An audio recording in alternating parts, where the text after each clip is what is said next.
this idea and this notion that you could be anything you want, you can accomplish anything you want, right? We hear that. You've heard that from the time you were little boys. You hear that now. You're already incredibly accomplished. You can win an NBA championship, MVP of the league. You could become president. You could become governor. You could be in entertainment. You could do Charles, and you could do Shaq. You could do that. You could do whatever you want to do. You guys know that. The thing that has worked for me is to remember the hard times. So, and I'm sure you guys all have your processes. And again, I'm going to tell you what's worked for me. So before a big movie comes out, before, back in the days when I was wrestling with WWE, a WrestleMania match, anything big that would happen, I would always take a moment and I'd just remind myself, all right, I was evicted when I was 14. We were kicked off the island. We couldn't live in Hawaii. Had no place to live. A lot of shit happened. Then when I moved to Nashville, I was arrested multiple times by the time I was 16 years old. Like, I remember that. If I were playing on this team, which my skills are, what's that term? Oh, the shits. So I never play. But before I lace up, before I get on the court, before I play in these big games, before I go to the Staples Center, where history is there, those are historic walls there at the Staples Center. I would remember that, and it allows me then to be present in the moment and understand, holy shit, the stuff I have around me right now, this is the shit that I dreamed of when I was a kid. I am here. I played for University of Miami, played for great teams. Warren Sapp, Ray Lewis, they were my teammates. They were balling. Warren Sapp was playing tight end that time. I was starting defensive tackle. Yeah, they moved him over to D-line. And he looked at me, he's like, yo, dude, I'm gonna take your spot. I said, you ain't taking my fucking spot. He said, I'm gonna take your spot. I said, no, you ain't. We battled, and he took my spot. Now, you can imagine how that fucked with me, because there goes my opportunity. He went in, switched to defensive tackle, lit the world on fire. Well, what that did, it crushed me, it crushed my dreams. I had a piss poor senior year, zero production, no NFL, no combine invite, nothing. Finally went to the CFL. Calgary Stampeders, making $250 a week Canadian. Now, I had to send that shit home to my wife at that time. Had no money. So I remember that. When I got cut from Canada, I had $7 in my pocket. And I always tell that story. So now my production company is $7, advertising agency is $7, everything is $7. So I always remember that. What helps me is to keep the hard times in the front of my mind, because it allows me to go into these big moments that I've worked my ass off, and you guys have worked your ass off. It allows me to go into these big moments with a different perspective. What it also does for me, and again, this is what works for me. Like, I keep my back, excuse my language, my back is up against this motherfucker. Every day, it's against this fucking wall. Excuse my language, ladies in the room. But it's up against this motherfucker because it's what I believe in. And when my back is against this motherfucker, then there's nowhere to go. But that way, that's it. So I feel like this could be something, an ideology and mindset that could help you, if you look at it that way. Because you made it already. We made it. We're successful boys, and we're lucky boys to be where we're at. Oh, you guys made it. Everybody's rich in the room. Nobody's gonna get evicted anymore. Anything you got, there's no more money problems, right? You got a lot of hands out now. Hey, can I get a little bit? Can I get a little bit? Right, that happens.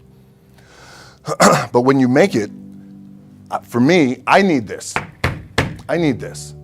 So every day, my back is up against this motherfucker, and this is how I operate. Now, doesn't mean you don't smile, doesn't mean you don't laugh and joke, right? You're happy, I'm a happy guy. But when it comes to business, and when it comes to executing, it's up against this. And I gotta go that way. And I don't give a fuck who is in front of me. They're not gonna stop me. I feel like for me, it feels seamless because you prepared for so long, but it's just like you guys prepping for a game. That's the fun part. That's where it's like, fuck, it's fun, man. People are paying their hard-earned dollars to come see you. They're cheering, they're going bananas, they're booing the shit out of you or on the road. That's fun. That's what you live for. I mean, that's the juice right there. The prep is where the character's made. And I just don't mean the character I play, I mean the character in here. So for me, the prep is getting with the director, getting with the producers, getting with the writers, so in essence, it's like getting with all your coaches and your different position coaches and all the meetings that you have to have, right? So that's the work you put in. The key for me was, where does it start? What's the anchor? What's the anchor? So I could have all these ambitions and you guys have all these ambitions, which is great. It's important. I'll play this role, you'll play that role. I'll execute this thing and it'll come out this summer. You guys will execute this thing during the summer, right? When it's time to really put in a lot more work. But the key with me is just always finding what the anchor is. And the fucking anchor is getting up at 4 o'clock in the morning every day before anybody else and grounding my thought process is in the no one will outwork me. No one. I love and I respect you guys. You motherfuckers won't outwork me. All starts with this. 2 hands, putting in the work. The anchor for me has always been the work in terms of the weight room training. So when I first started wrestling, I was 6 years old, rolling on the mats with my dad. My old man, a lot of you guys won't know this. Yeah, Rocky Johnson. My old man was Rocky Johnson. He was the first black WWF at that time. First black WWE tag team champions with Tony Atlas back in 1983. My uncles were the Wild Samoans. I come from a long line of pro wrestlers. But before the wrestling part happened, I was just in the gym putting in the work. At 6 years old, rolling around on the mats. And finally when I could touch weights at 13, that's what I was doing. But the weight part for me and the gym part has always been, has to be the anchor. Look, at the end of the day, like again, it's the kind of stuff that I talked about at top is I have to hold on to my dad in his pickup truck came down 4 o'clock in the morning, picked me up in Miami from Tampa. We lived in a little shitty apartment in Tampa. He drove down in his little pickup truck to Miami to get me when I was cut from the CFL. I was driving up I-75. I don't know if you guys are from Florida, any of you guys, if you know, I-75 is like, especially down in Florida, Alligator Alley. I'll never forget it. It's 4 o'clock in the morning. And I thought, well, fuck. I leave home like you guys left home. I'm ready to tackle the world, to get after it, achieve my dreams and goals. Fucking crushed by 22, 23 years old. Now I gotta move back in with my mom and dad. I played on great teams though. Wait a second, this is not supposed to be my future. I'm supposed to be in the NFL right now. I'm supposed to be making a lot of coin and buying my parents shit, buying me shit, taking care of my wife, but it never happened. So I pulled out my wallet, I thought, well, let me see how much money I have. I opened it up, I had a 5, a 1, and change. I'm not fucking around, and well, at least I rounded up to $7. But I thought, God, ain't this a bitch? I got $7 in my pocket. Where the fuck do I go now? What do I do? I can't go back to CFL, because the point comes where you hear that voice, the big run's over. Like, you're done, right? So I heard that voice. So as Coach was saying, man, I hold on to that shit. I'm telling you, my back is up against this motherfucker. We laugh, we joke, we have a good time. Press is always fun to do. Sometimes you gotta make it fun. That's another thing. You gotta do your best to make press fun if you can. But my back is still up against this motherfucker. I do not forget it. What this also helps me do, and again, it works for me, is at some point, you gotta be fucking tired of not being number one.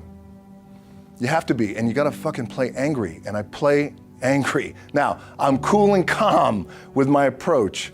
And when I step out on my field, which is a set or, like, there's some, and you're always gonna have haters, and haters are like, well, God damn, man, how many movies are you gonna make, or how much shit are you gonna do? Like, you do a lot of shit. I say, yes, it's my ambition. Of course, why not? I could do it. Yeah, I love what I do. And not only that, but in what world do we not work every day? It doesn't mean, it's just like you guys in the off season. You gotta work every fucking day. It doesn't end. My back is up against this thing, and I started to play angry, by the way, and I still play angry. My last match, Brock Lesnar, transitioned, and I realized if I had to be great at something, I wanted to be great in this world of Hollywood and movie making and producing and entertainment, I had to commit And like you guys have to commit. Obviously you commit to something, commit to the goal. So I quietly retired. 2 years later, I thought, what the fuck did I do with my career? Because my movies were not doing well. I was written off. I was like, it was around 2006, 2007. I was like, God damn. I left, I pulled a Jim Brown. I left when I was on top, like #1 in the wrestling business, and I left. It was a ballsy, gutsy, some call it stupid move, but I had to commit and I had to follow what was in my gut. And at that time, I'll share this with you guys, and Will Smith is my boy, and I sat down at that time with the agency I was with, and they said, what do you want to accomplish? I said, I want to accomplish the world. I want the world, and I want Will Smith's career, and I said, and I mean this respectfully because I know he's here at this agency with us, I want to do it bigger and better. And they looked at me like I had 3 fucking heads, and they were like, okay. But I still stayed focused, and I still had still put in the hard work with my 2 hands, and that's it. And that's what it comes down to with you guys. One of the keys is, remember where you came from, keep that shit in the front of your mind, and when shit goes bad and it goes sideways, a lot of shit does, you're getting booed out of the fucking building, or you're coming through this injury, or people are writing you off, oh, you guys ain't gonna fucking make it, any of that shit. You gotta keep it in here. And it really has to, it should drive you.